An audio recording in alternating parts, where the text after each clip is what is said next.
तो नाज़रीन कैसे हैं सब, उम्मीद है आप सब खैरियत से होंगे। हम शरीफ क्या हुए तो सारी दुनिया ही बदमाश हो गई। शाहरुख खान का ये डायलॉग मुझे इसलिए याद आया कि मैं बीमार क्या हुआ, खबरें ही खबरें पीछे से आ गई, आर्यन खान भी छूट गया और बड़े बड़े झिलमिल भी हो गए। और नूर मुकद्दम केस की बात करें तो वो भी बड़ा इंटरेस्टिंगली चल रहा है, लेकिन चल रहा है अभी, क्योंकि उस पर मैं बात पहले आज करूँगा बाकी कोई बात करने से पहले। तो नूर मुकद्दम केस के हवाले से बात करने से पहले मैं बता दूं कि जो मेरे व्यूअर्स हैं उनको बताना ज़रूरी इसलिए है क्योंकि वो पूछते हैं बहुत बार बार, क्यूरोसिटी होती है उनको, क्यूरोसिटी समझते हैं कि किधर गया हीरो है मतलब। तो उनको बता दूं कि वो इंस्टाग्राम पे पूछ रहे थे, पहले तो बहुत बहुत शुक्रिया, व्हाट्सएप पे पूछ रहे थे, ये बड़ा अच्छा लगता है, व्हाट्सएप पे भी मैसेज आए मुझे, तो पूछ रहे थे कि भाई किधर हैं आप। तो पहले उनको जवाब देने से मैं आपको एक बात बताऊं, एक मुझे मैसेज आया है कमेंट कि असमत बाहर निकल आई है तो लगता है आप छुप गए हैं, गायब हो गए। तो भैन तानू बिल्कुल सही तुक्का लाया तुसी, मैं बैड थले छुपिया सी 3 दिन हो गए ने, पिछू कोट सारा गंदा मिट्टी मिट्टी कोट समेत बैड थले चला गया सी, कंघी भी उदा दी उदा जल लाई दी बस राई 3 दिन का हुण बाहर निकले बैड थले सी, क्योंकि असमत का खौफ ही ना सी। कमाल कर दो, वेरी गुड हो गया। तो मजाक अपनी जगह, आपको पता असमत का जो मामला है वो मैं असमत आदमखोर के साथ क्या करता हूँ, क्यों करता हूँ, वजह क्या है, क्योंकि हमारे माशरे के अंदर ये क्यों इतना जुल्म होता है और उस पर हम खामोशी से बस गुजरते जाते हैं, देखते जाते हैं। जिस तरह कोई हादसा हो जाए और हम खड़े होकर तमाशाइयों की तरह देख लें या फिर कुछ करें। तो नूर मुकद्दम केस पे जो कार्रवाई हुई उस पर भी मैं वीडियो नहीं बना सका 2 दिन से। तो उस पर बात करने से पहले मैं अपने चाहने वाले व्यूअर्स को बताता चलूँ जो वाकई चाहते हैं, मैं जानता हूँ इंस्टाग्राम पे व्हाट्सएप पे मैसेजेस भी आए हैं मुझे, ठीक है, और कि भाई मैं 2-3 दिन से काफ़ी बीमार था, अभी तक हूँ वैसे, अभी ठीक नहीं हुआ पूरा तरीके से, अभी भी गले का बेड़ा गर्क है। ये जो सीजनल फ्लू कफ जो भी कह लें, बुखार, हर चीज़ जिसम टूट रहा था। ऊपर से बैड लक ये थी कि मैं स्टीरॉयड ले रहा था पिछले कुछ दिनों से, और जैसे ही स्टीरॉयड्स का आखिरी दिन था तो ये काम शुरू हो गया। अब स्टीरॉयड्स और एंटीबायोटिक्स दोनों अपोजिट चीज़ें हैं, वो इकट्ठे आप ले नहीं सकते।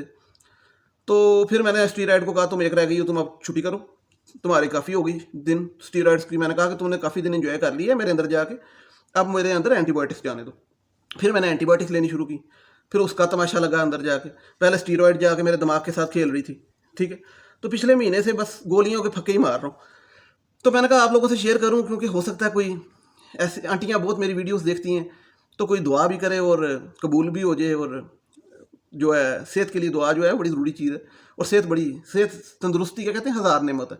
तो मैं अपने लिए भी ख़ास तौर पे ये कहना चाहता हूँ कि 3 दिन से काफ़ी तबीयत ख़राब थी, अभी कह लें कि 50% ठीक हुई है। अभी 50% से ये तो वैसे ही मैं ज़रा तैयार श्यार होकर बैठ जाता हूँ, पता है आपको आदत है मेरी प्रेजेंटेबल होने की, लेकिन बस हुआ जाता नहीं, लेकिन ऐसे ही बस जो होता है वो कहने का मकसद है कि ज़रा तबीयत के लिए दुआ कीजिएगा, काफ़ी ख़राब है। और बस पहले बीमारियां जो हैं वो चल रही हैं, ऊपर से ये नई जो सीजनल फ्लू और कफ और बुखार और सारा कुछ, तो वो सारा कुछ मिक्स हो गया था। ऊपर से आंखों का भी मसला चल रहा था, तो काफ़ी तबीयत ख़राब हुई। तो उस वजह से, लेकिन मैं यूट्यूब पे ना 2-3 दिन वीडियो तो बनाई नहीं, लेकिन देखता रहा हूँ सारा कुछ कि क्या चल रहा है। तो वो जो चल रहा था वो बड़ा मज़ेदार चीज़ है, मेरे ने ऑब्जर्वेशन की, वो मैं सोच रहा हूँ आपसे किसी दिन शेयर करूँ वीडियो में। कि लोग तो, मैं तो अपनी बीमारी बता रहा हूँ, लोग पूछ रहे थे इसलिए बता रहा हूँ, लेकिन लोग तो पानी पीने का भी बता रहे होते हैं, वॉशरूम जाने का आने का बता रहे होते हैं यूट्यूब पे। मैं तो हैरान हो गया, मतलब मैंने इतना सर्वे किया कि बड़े बड़े इन्फ्लुएंसर हैं वो बता रहे होते हैं कि बस अभी बच्चा पैदा होने वाला है, बस अभी बच्चा पैदा हो गया, बस ये बच्चा निकला, बस ये बच्चे ने सांस ली, बच्चे ने किया, और पूरी वो वीडियो आजकल वो नहीं हो, क्या कहते हैं वो, जेंडर रिवील उस तरह की। तो खैर ये सारी बातें तो अब साइड पे करते हैं और नूर मुकद्दम के केस की बात करते हैं। ये थोड़ा सा मैंने इसलिए की क्योंकि ये चीज़ें भी साथ साथ ही ज़िंदगी का हिस्सा हैं।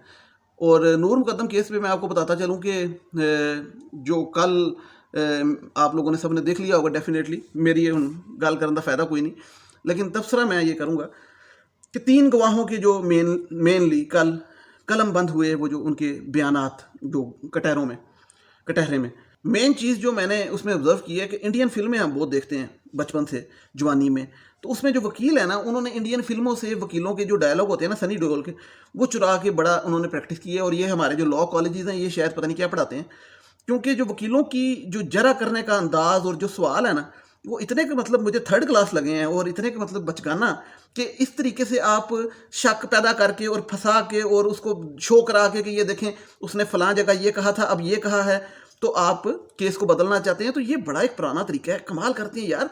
इससे ज़्यादा तो आप मुझसे सीख सकते हैं, यकीन करें। ये अकरम कुरैशी वकील, उन्होंने जो कल जरा की, उस पर बात करेंगे नूर मुकद्दम केस के अंदर।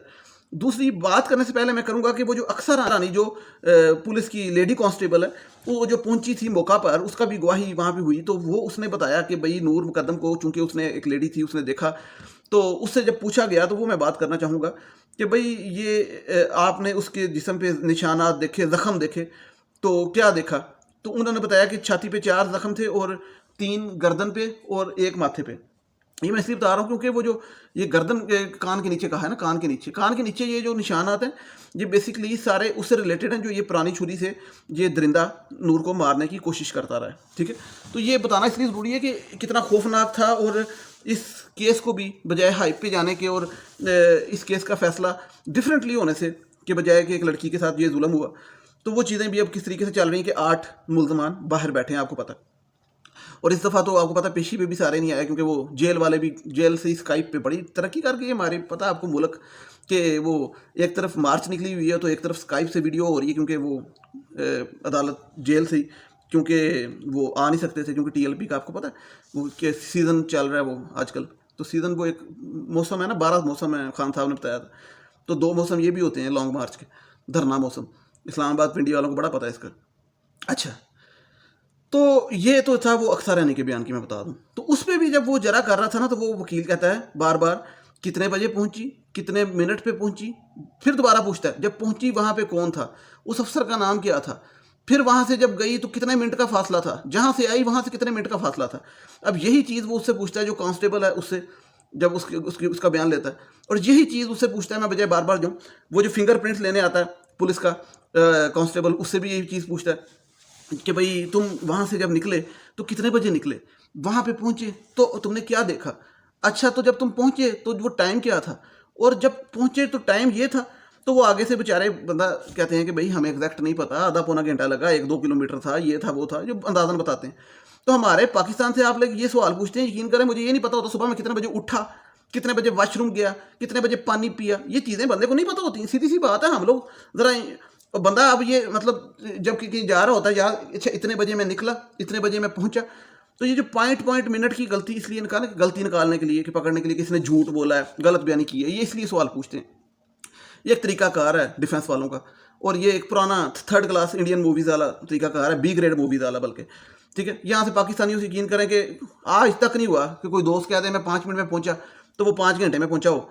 ठीक है, शादी पे कह दो 7 बजे शादी पे आपने पहुंचना है, बारात की रवानगी का टाइम 7 बजे, कभी निकली। ठीक है, वलीमे पे आपने 8 बजे पहुंच जाना, खाना खुल जाएगा 10:30 खाना खुलता है। तो कहने का मतलब है ये जो इस किस्म के सवाल हैं, ठीक है, कि भाई कितने बजे पहुंचे, कितने बजे आए, ये एक फॉर्मेलिटीज़ हैं। ठीक है, मैं मानता हूँ उनका स्टाइल है, उनकी आदत है, लेकिन ये एक ऐसा स्टाइल है कि इन इन चीज़ों को जो जज सामने बैठे होते हैं, हमेशा से केस सुन रहे होते हैं, वो जजमेंट करते हुए देख सकते हैं चीज़ें कि किस तरीके से अगले को घुमाया जा रहा है। तो इस पर अक्सर जो दूसरे वकील होते हैं प्रोसिक्यूशन के, उन्होंने कहा भी कि आप हमारे गवाह पे प्रेशर ना डालें, उसको घुमाएं ना, प्रेशराइज ना करें, क्योंकि ये प्रेशराइज करने का तरीका होता है, घुमाने का तरीका होता है।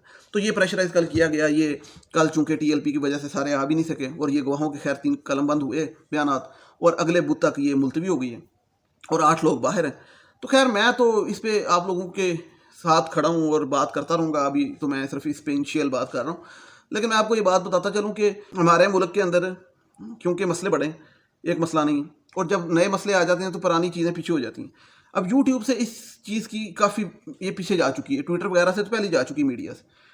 तो इस पर मैं ये समझता था कि इसको रीन्यू करने के लिए तो शौकत मुकद्दम साहब से मैं जाके इंटरव्यू लूँ, उनकी वालदा से लूँ, और मैं ये चाहता था कि असमत चूँकि बाहर आ गई है तो उनकी वालदा को भी दिखाऊँ, लेकिन थोड़ा एग्रेसिव स्टाइल में, कि कुछ ऐसे सवाल करूँ ऐसे कि जो कि माशरे को झंझोड़ें, कि जो उनकी हकीकत पता लगे कि यार ये कितना जुल्म हुआ है, और उनकी तकलीफ दर्द दिखाऊँ। लेकिन वो उनको मैंने कहा था, लेकिन उनकी मर्ज़ी है, वो अभी तक नहीं उस पर मेरा ख्याल है उन्होंने इस पर फैसला किया। तो कहने का मकसद ये है कि करना पड़ता है अपने अपनी अपनी औलाद की खातर, अपनी इंसाफ दिलाने की खातर कुछ चीज़ें करनी पड़ती हैं, क्योंकि जो दूसरी तरफ से जो पार्टी होती है ना, वो अपने रंग दिखा देती है, और वो दिखा रहे हैं, आप देख लें, अस्पताल आ चुकी है बाहर, और साथ कुक भी जा चुका है रोटी पकाने के लिए। ठीक है, तो ये चीज़ें तो चलती रहेंगी, और ये इसी तरीके से केस अब 2 हफ्ते हो गए, 6 हफ्ते मज़ीद चलेगा, और आपके सामने नतीजा आ जाएगा, और फिर देखें आप क्या नतीजा आता है। ठीक है, कि ज़ाहिर के अलावा अगर किसी को सज़ा होती है, ख़ास तौर पे असमत और जाकर को, तो फिर नतीजे की समझ आती है कि सही हुआ है, नहीं तो फिर आप देख लें। अल्लाह ताला आप सबको अपने ज़ुबान में रखे, मेरे लिए भी दुआ कीजिएगा। मैं इस पे डिटेल बात बाद में करूँगा। अल्लाह ताला आप सब पे अपना फजल करे, और चैनल को आप सब्सक्राइब लाजमी कीजिएगा, बेल आइकन प्रेस कीजिएगा। मुझे इजाज़त दीजिएगा, वीडियो को शेयर कीजिएगा। Thank you so much. अल्लाह हाफ़िज़।